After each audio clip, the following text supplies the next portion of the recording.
Dr. Nicol.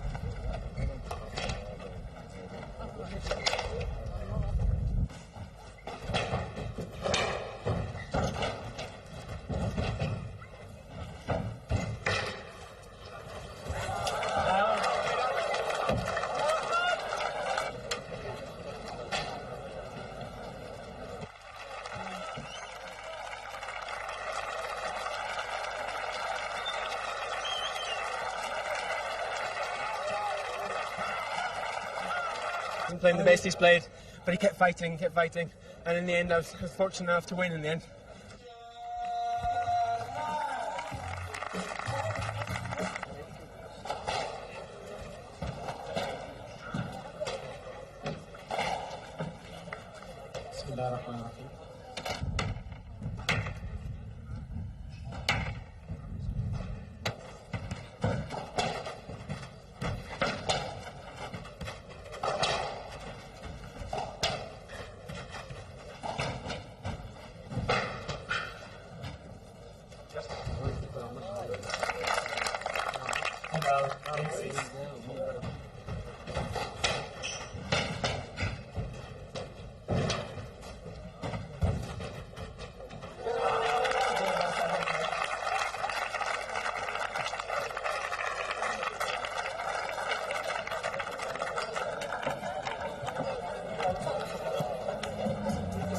Once again, I'm in the final, and the way I'm playing, I'm happy about my performance.